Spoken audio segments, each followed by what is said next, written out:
Ask and thou shalt receive. Here we go, boys and bagools, ghouls and goblins. We've got an unboxing today of the Brotherhood Without Banners starter set for the Song of Ice and Fire miniatures game, which is incidentally an incredible miniatures game. So I'll be talking a little bit about what's actually inside the box in terms of contents and kind of how it fits into the context of the overall game. So, no further ado, let's crack this bad boy open. Inside, you'll see that we get lots of stuff. These starter boxes are designed to be like kind of a one-stop shop to get into a faction in the Song of Ice and Fire game.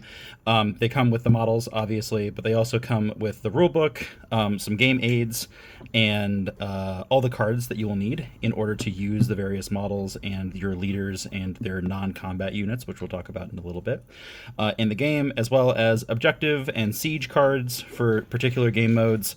And then you even get cardboard terrain, which is super cool. I mean, it's not going to be quite as fancy or as cool as 3D terrain, but it's a great starting point and allows you to functionally play a game just with the contents of the box. All the tokens that you will need for scoring victory points, as well as for different conditions within the game. And then, I mean, listen, we love dice. So it will also come with a thematic set of dice appropriate to the starter faction that you have chosen, and movement trays for all your models. So really quite a freaking awesome kind of like setup deal here. The MSRP for these usually runs somewhere between, depending on the box, because it is actually different. I think this one is 115 is the MSRP for the box. Some of the other ones start at 100 or 90, depending on the faction. But yeah, not too bad for basically everything that you need to play a medium-sized game. So, goodbye, plastic wrap.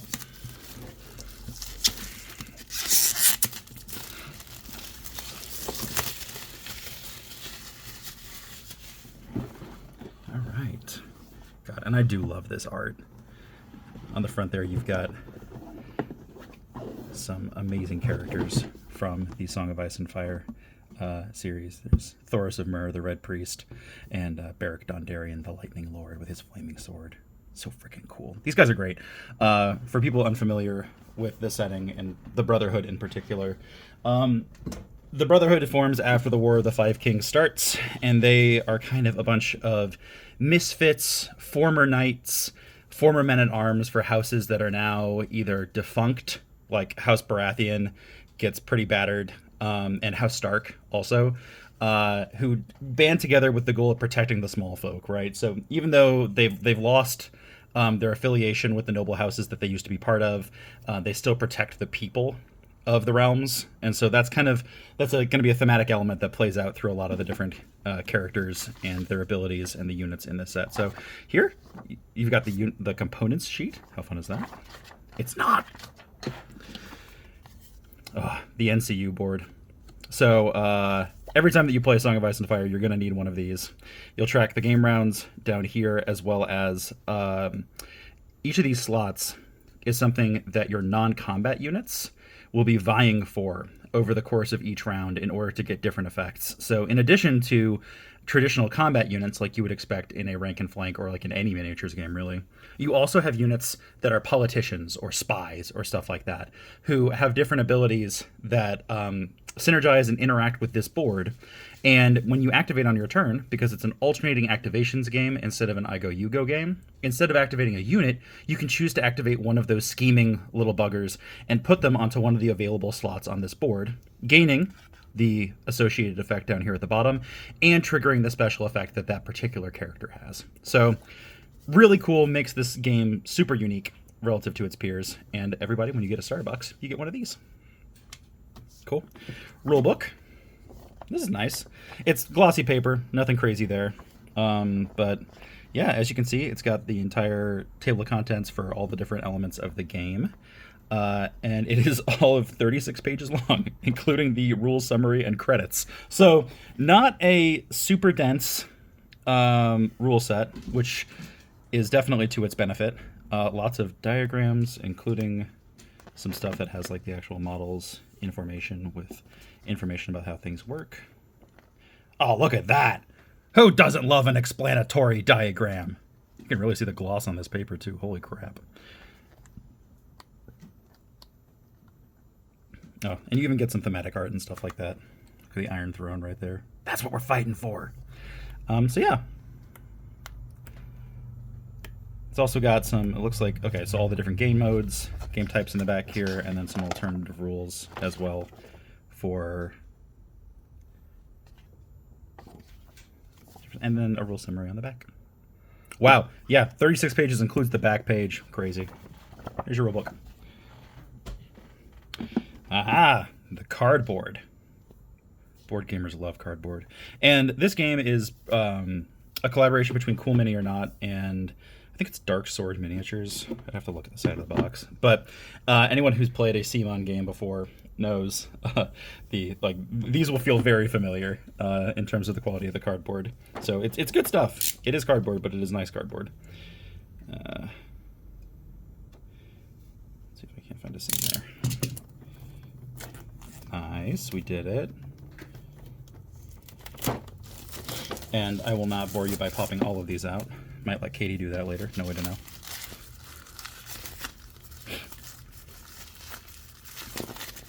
But I will open this. Cool. I will show you a few of the things that you get here. So the objective tokens up there. Victory point tokens up here. I believe that these might be objective markers. And then you see the first of our terrain sets here are corpse piles. How frickin' Game of Thrones Song of Ice and Fire is that? One of your primary modes of terrain is just mountains of bodies. And if you turn it over, you'll see you get wirewood trees on the other side. So pretty clever use of the assets there. Yeah, each of these different terrain features has a particular effect based on how close you are to it, if you're on top of it, that kind of stuff. So as you can imagine, being next to a corpse pile doesn't make your guys feel great. You also get, oh wow, that just wanted to come out, so I guess I'm showing it to you. You also get a thematic, Brotherhood green, range stick here that has a couple of cool things on it. So first you have the actual increments of distance, so it's a 12-inch ruler. But on the opposite side, you have short and long, which are the two measurements that you're using for ranged attacks and also for measuring the distance of things like aura effects. So you've got both this for measuring just like movement distance, and then this for stuff like, hey, anybody within short gets this effect and stuff like that. So cool. So we got you, Mr. Corpse Pile. These are just falling out. These are really nice. Got forests, marshes. I believe this is the first player token. Forgive me, my cat is deciding that she wants to also participate in the video, which is normal. Battlements, if you're playing the siege mode, which I've never played, but I've heard it's fun. And then condition tokens for panic, weakened, different effects that will be applied by different special abilities in the game. So super cool. All this is awesome. Walls, hedges, and I will say, especially when it comes to stuff like walls and hedges, corpse piles, I haven't quite figured out how to do this yet, but these are great to use as templates for when you are then doing like 3D terrain. If you want to add that extra element of kind of dimensionality to your games. I actually have walls and stuff like that that I've built to be this size, so you can set them on top of that, and then that just kind of brings the game board to life just a little bit more. And with trees, obviously, it's easy to use the footprint that they set out and then put your own physical trees to kind of fill out that space. So, yeah, cool stuff. Cardboard. All right, let's get into what the people want to see. Movement trays. So every one of these boxes is going to come with the appropriate movement trays to house all of the different models that come in the starter set. And every time that you buy an individual box, it also comes with the bespoke movement tray for that unit. So no need to fiddle about with making your own movement trays or anything like that. The system always comes with the stuff that's appropriate to the models you're buying. You can see these here. These are your basic infantry movement trays for the game system. 12 models make up pretty much every normal infantry unit in the game, and they're arrayed in trays like this, and they even have a marker for front and then lines to determine like your flanks, which arc you're in, that kind of stuff. So super handy. These fit the models nicely, and they also paint up well, so get some texture paint and stuff like that on there. They can look really nice. Saving these for last. Sorry. First we got to look at the dice. Brotherhood without banner specific dice. You see you got the flaming sword there of Beric Dondarrion. Really cool. These are neat. Each starter set has its own thematic set that comes with it. And I love this. The white die here is actually a D3. A proper D3. Look at the Lord. Yeah, this is used for like morale checks, panic checks in the game. Basically, you'll roll this in addition to the dice that you're rolling to see if you succeed on your leadership. And if you fail, however many you rolled on the D3 here, that's how many models or wounds you'll take in the unit. So, pretty cool. Good stuff. Cards. So, this will come with several different types of cards. Because the game requires them for managing stats and also doing things like objectives. So I'm not going to open these ones. These are the mission deck as well as the objective cards. So these objective cards actually refer to like the objectives on the battlefield. And you'll see like when you're controlling this objective, this unit always rolls its highest attack die value. So based on what objective you're holding, it could have different effects for your units. And then the missions, which are the green little cards here, these are just kind of like reminder cards to tell you what you're looking to accomplish when you are playing the various missions that are available in the base rule set. So, good stuff. These cards are going to be your faction deck, as well as the cards for each of the characters and attachments that you might have for your deck. But we'll go over these cards first. So these larger tarot-sized cards... You can see that we've got castle walls here as the first one, but that's not relevant to our conversation today. First card over here is going to be just a reminder card, which truly fits like all the information for the game on it, which is wild. You'll see the number of the different actions that you can take with a unit when you activate it on your turn, condition tokens, and what each of them do. Each unit can be afflicted by one of each of these, which your opponent then gets the opportunity to spend to do an effect. So if an enemy unit is panicked and they have to make a morale test, you as the opponent can spend a panic token that was on that unit to then force them to reroll any or all of those dice to potentially make it harder for them to pass that test. Vulnerable makes you reroll successful defense dice. Weakened makes you reroll successful attack dice. Pretty cool stuff. And then on the opposite side, there's just kind of like reminder text for about, hey, these are what attack bonuses are. If you're in the flank, if you're in the rear, what do you get? Different abilities that are common to see on different units in terms of their attacks, and then how you conduct a panic test. So, cool stuff there.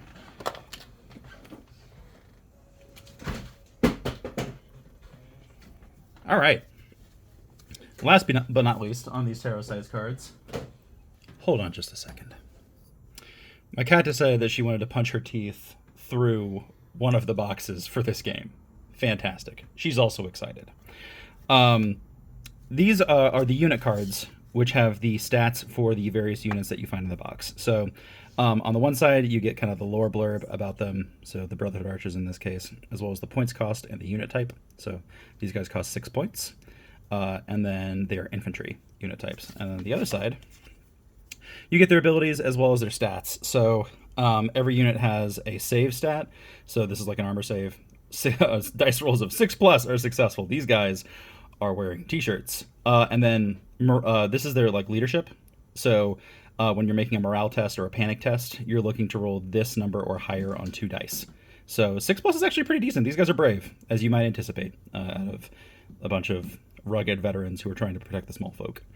In terms of their weapon stats, so you'll see melee attack, ranged attack. The 2 here means that this is long range as opposed to short range, as we talked about on the measuring stick.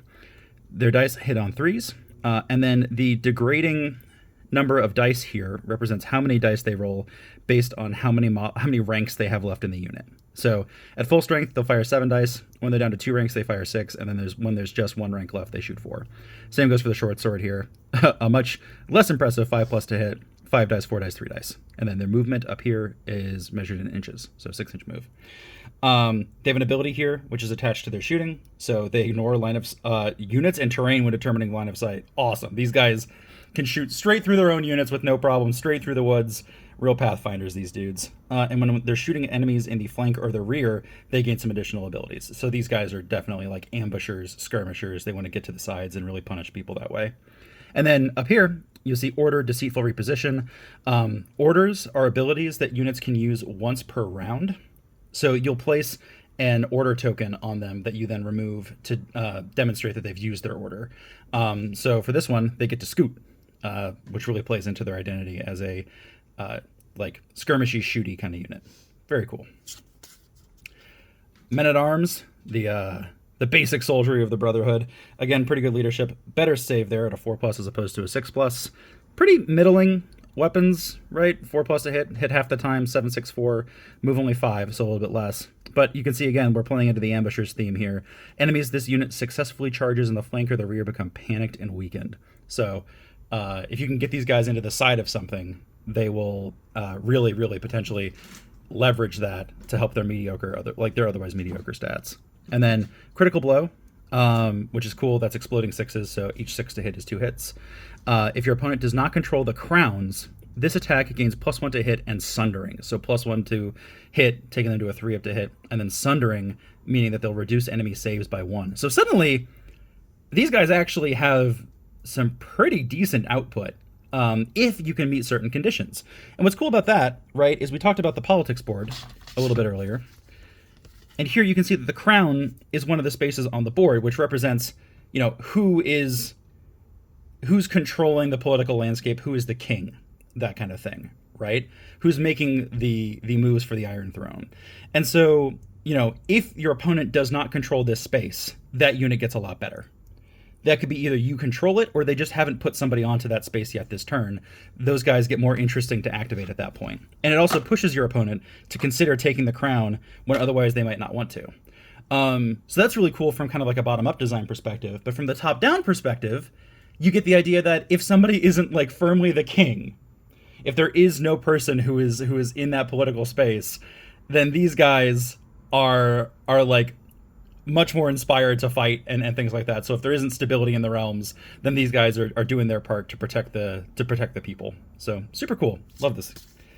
And speaking of the people, God, do we love a peasant.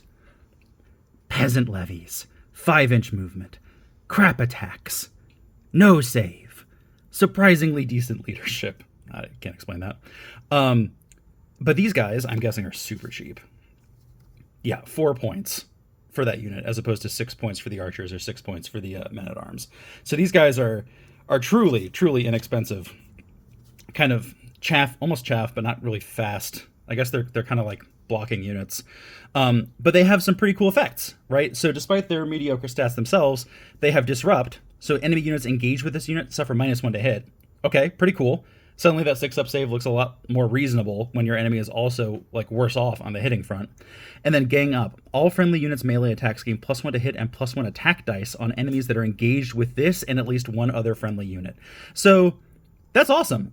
Their hits become still pretty trash, but if you've got these guys in the front holding a unit down and then you charge them in the flank with the men-at-arms, for example, suddenly now they're hitting on 2s with critical blow, potentially sundering, and enemies are -1 to hit back against that flanking unit. So you're encouraged to use a playstyle here, from what I'm seeing on these cards, that is about using so you get 2 units of peasant levy. So you're using your masses of peasants to kind of pin the enemy in place, hold them down, and then have these other units take the flanks, come in and strike them from the sides. And suddenly, these fairly mediocre stat lines become a lot better when you've got Robin Hood and all his boys ganging up on the enemy from the sides and picking them apart that way. Super cool. So this is great. Those unit cards are going to correspond to the models that you get in this set. And so you can see that they come with these vacuum formed trays, which are honestly, until you get something considerably better, these are a really reasonable storage solution for your models. I've actually done a lot of looking online, and for the most part, when people are like, how do you store your Song of Ice and Fire models? People respond with, in the box they came in, because these are such reasonable storage solutions for that. So up here at the top row, we've got some pretty cool character models. Oh, that guy's fun. I love a bard. We'll talk about their abilities later, but the flaming sword here, I think this is Thoros of Myr. You can tell based on his paunch. Bit older, bit balder, Still fiery. The Lightning Lord himself, Beric Dondarrion, with his starry cloak, his flaming sword. Dang, that's a really neat model.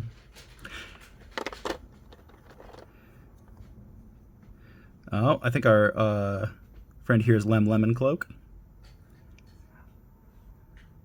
the Lemon Knight. I actually don't know that this character's name. I think it's something Smallwood, if I can get it to focus. Who's like a very minor character in the books, and she's a patron of the Brotherhood, which is cool. So she's going to probably be a non-combat unit, if I had to venture a guess, based on the fact that she's dressed in court finery instead of chainmail. But even minor characters like that from the books often will show up in this game as either attachments or as sometimes even commanders and non-combat units. So even if you have like somebody who's like a really bit player in the overall story, there are decent odds that you'll be able to find them in this game and bring them with your army of choice. Ah, the Witch of the Woods. You've got a hag. Isn't she lovely? I think so. And then this is probably just a bannerman for one of the units. Oh, look at that tattered. You see, they call them the Brotherhood without banners. I would say that this is a banner. It's not a good banner. You have some explaining to do, sir. But let's look at the actual sculpts for the units that we just kind of went through there. So we've got these fellows here with, you know, sword and shield in hand, kind of a motley array of armaments. Very motley indeed. They're not standardly equipped. We don't have just like one type of weapon across the unit. As your men-at-arms. Oh, I like this guy. He's got a flail. A flail and what looks like hockey pads for his armor. Fantastic. And he's got feathers in his hat. That guy's getting paint. And then down here, the last sculpt, we got a spearman. So this unit of 12 models has, looks like 4 distinct sculpts. Wait, 4? Do I count correctly? Yes. 4 distinct sculpts, 5 if you count the Bannerman. So you do get a little bit of repetition, and the models are pre-assembled. Like there's no assembly involved. They come as they are, which has its downsides and its benefits. So you're going to get less pose variety and stuff like that than if you had a purely like build it yourself kind of model situation, something that you had to cut from sprue and then assemble. But the benefits to this system are, first of all, you can get it right out of the box and get it onto the gaming table very quickly. They are in colored plastic, which is cool, especially in the case of like the major house factions will be in a color that corresponds to their faction, right? So the Lannisters are a very like true red. The Starks are a cold gray blue. And so even when you don't have the models painted, when you have them on the battlefield, they will have that visual elements to kind of indicate who they are, and it fits. It looks good. So that's cool. It looks a lot better than gray plastic pushing against gray plastic, and nobody can tell whose models are whose because everything is the same shade of gray, right? So that's neat. I think that's a bonus. In the case of the Brotherhood, this brown is an interesting choice because the neutrals and mercenaries in the setting are also this color of brown. So the Brotherhood as a faction will actually look kind of contiguous if you end up fielding other neutral or mercenary units alongside them, which I think is a thematic and interesting choice. I like that a lot. Real quickly, let's go through the other sculpts here. So I think this is the first of our archers, our Brotherhood archers. He's got a little tactical stump. Love that. We've grown up since the age of the tactical rock. We now have the tactical stump. Focus, you bugger. Really likes the tray. Really doesn't like the individual models. Oh well. So we got 3 of those gents.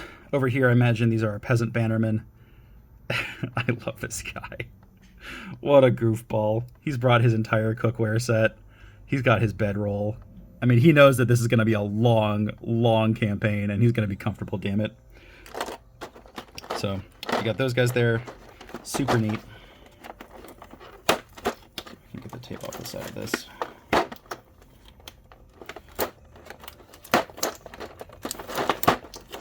Cool. And then Here's the remainder of our sculpts. So you've got more archers up here for the Brotherhood archers, and then you get into more of the peasantry. And you've got 24 peasants, it looks like, so 2 sets of 12 to make up those 2 units. Oh! I've sent them all to the abyss. Cool. But you got billhooks, you've got spears, you've got pitchforks, more spears of varying types and varieties. These guys are all giving kind of like very Robin Hood, Little John type vibes. I like it a lot. So those are your models, and you get quite a few of them, right? So we've got 24 peasants plus 12 men at arms plus 12 archers, 48 plus the characters. So like on the order of 60-ish, 50 something models in the set, which is pretty respectable value there in terms of just the economics of the situation. Last but not least, we have the actual character cards and attachment cards that come in the box, as well as some siege attacker and siege defender stuff that I've never used, if I'm being perfectly honest with you. So let's open these up. So on the back here, you have siege attacker and siege defender cards, which I'm sure are for a game mode that's interesting, but that I've never played. I'd love to besiege a castle in this game someday, but that is not this day. This day, we're going to take a look at the other cards that are Brotherhood specific in this deck. So first off, you got this rule card, Brotherhood without banners. Robert is slain, but the realm remains, and we defend her. Love it. Reduce the cost of 1 attachment included in your army by 1. Cool. So it's going to be a character-driven army. You'll get the chance to add additional guys into units and have it be cheaper. Your armor may include 1 combat unit chosen from House Baratheon or House Stark as part of its non-neutral points total. That's really cool. So the idea here is that the Brotherhood is made up of a lot of people who formerly fought for House Stark or who formerly fought for House Baratheon and have now kind of descended into this pseudo-banditry with the goal of defending the realm. And so you can have like a holdout unit from one of those 2 factions that give a little bit of flavor. You a little more House Stark, you a little more House Baratheon. That's great. I already have a bunch of House Stark stuff, so this is going to fit in really well with my existing collection. Okay. So these are going to be things that we talk about in just a second. Let's do this first. So first thing that we're going to look at through are the cards for the Brotherhood faction itself. In A Song of Ice and Fire, what you'll have is a tactics deck that you play cards out of based on triggers during the game to do different effects and affect the game state. So it's not just pure ranks and flanks. There's also this fun element of like tactical diversity, card management, and stuff like that. That also adds another layer of theming and flavor on top of the stuff that's going on with the models on the battlefield. So each faction has a base deck of 14 cards that has 7 different cards with 2 copies of each. So on that, you will then add cards from a commander that we'll talk about in a second. But let's look at the basic cards for the Brotherhood faction. So they're 14 base cards. But the realm remains. Call back. I won't go through the effects of each of these, but we'll kind of get a sense of the vibe of each of them.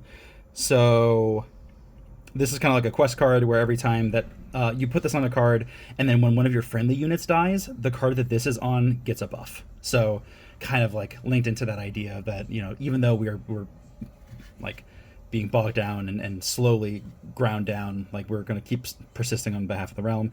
Azor Ahai, oh, that's fun. Lord of Light type beat there. Prince that was promised looking guy. So this is a Beric Dondarrion kind of themed thing, which looks like it helps you pass morale tests. Cool.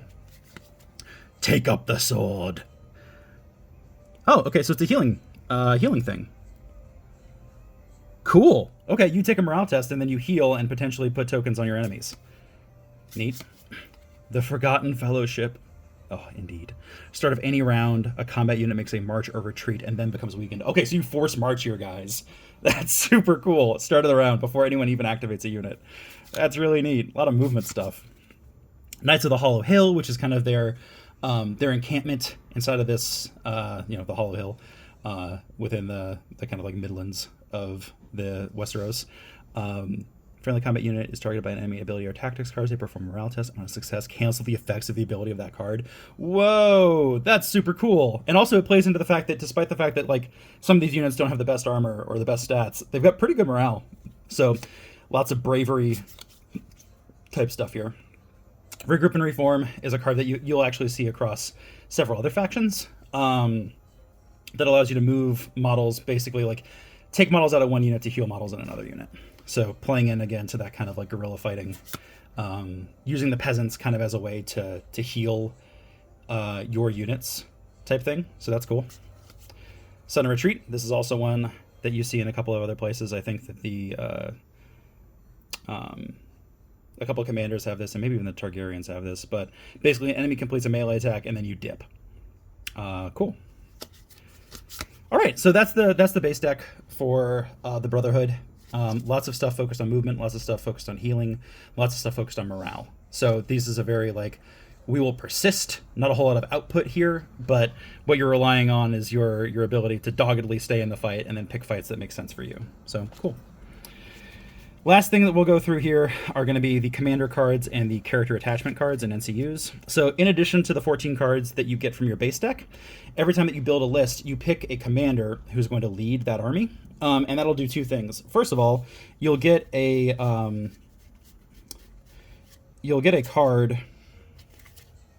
There we go. So you'll get a card that is like this, that has the C on it for commander. So if Thoros is my commander, he will get an attachment that then goes into a friendly unit. So you'll get to replace like one model in the front rank of that unit with Thoros, and then he will give these benefits to that unit. In addition to him being physically present on the battlefield, you also get to add 6 cards, again, 2 copies each of 3 cards, to your deck that then kind of skew the playstyle of your tactics deck to fit Thoros a little bit more. So Thoros here, his big thing is that he's resurrected Beric Dondarrion 6 times by the time that we meet them. No, 5 times the first time we meet them, and then we get to 6 in the books. But the last kiss is his resurrecting thing. So here you have the option to resurrect an attachment that was killed. So very cool. Loved by the small folk, again representing the fact that he is a hero of the people. And then Fiery Charge. Yeah, I mean literally and figuratively, coming in with a flaming sword, panicking the enemy. Super cool. The other leader character or commander character that comes in this starter set is Beric Dondarrion himself. So Beric Dondarrion, the Lightning Lord. So you get this attachment that will go in one of your units.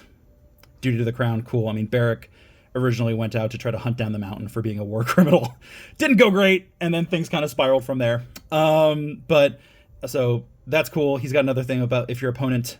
if you control the crown, so another thing that's kind of encouraging you to be there on the tactics board. And then he's got an order that allows him to respond to a friendly unit being attacked by performing a charge or maneuver action. Cool. And then Pathfinder, he ignores dangerous, hindering, and rough terrain keywords. So that guy just freaking moves with his boys through whatever. That's awesome.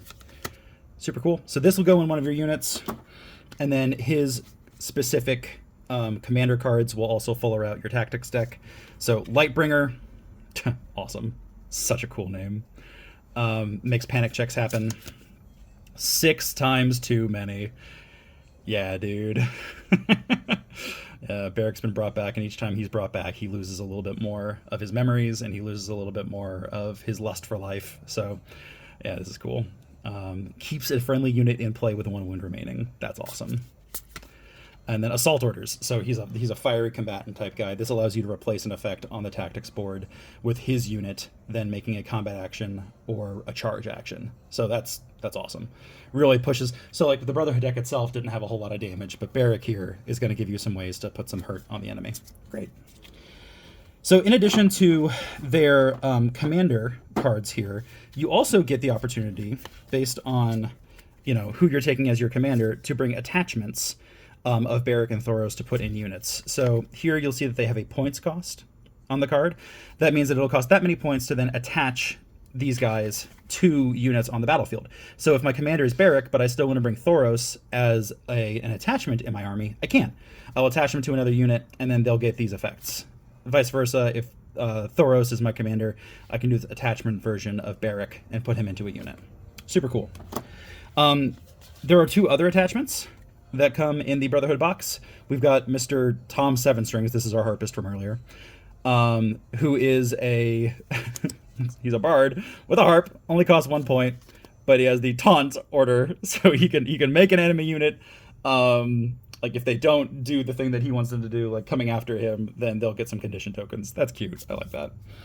And then Lemon Cloak, the Lemon. He is also a 1 point attachment that can then go into a unit. And Battle Scars. So for each destroyed rank in your unit, you get additional bonuses. Cool.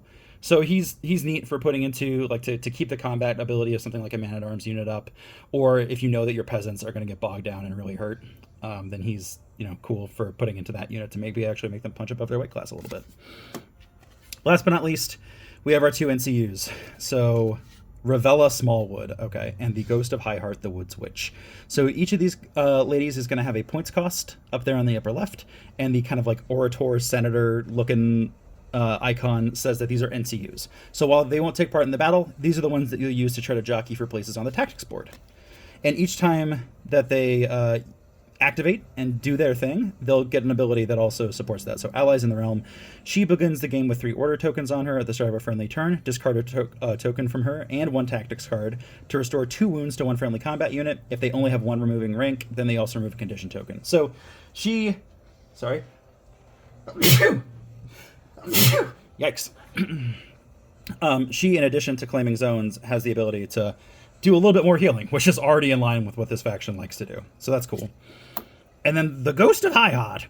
Prophecy's importance. Influence. So when she claims a spot on the tactics board, you then get to put this card next to a friendly unit. When influencing a unit, that unit gains +1 to morale test rolls, and each time a rank in that unit is destroyed, 1 enemy they are engaged with becomes vulnerable and weakened. So again, you've got something here where we're sticking it out with our morale rolls, and we are forcing effects on the enemy even when we're losing ranks. So you've got like a really like a surprisingly durable kind of play style that focuses on doing some debuffs to your enemies, finding opportune moments to do damage to them while keeping your units alive. And yeah, so that's the Brotherhood starter set. You get a lot of stuff in this box. So I hope that you've enjoyed taking a little trip through the Brotherhood Without Banners with me. I'm really excited to get this faction to the table. I'm really excited to fuller out my force here with maybe some Starks that I already have, or some Baratheons that I might be picking up. Yeah, cool faction. Love the aesthetic of all this stuff. Love the sculpts on these guys, especially Mr. Flail and some of those peasants. Who doesn't love a pitchfork? But if you got any questions, feel free to hit me up. And otherwise, I hope you've enjoyed this video. Have a good one, y'all.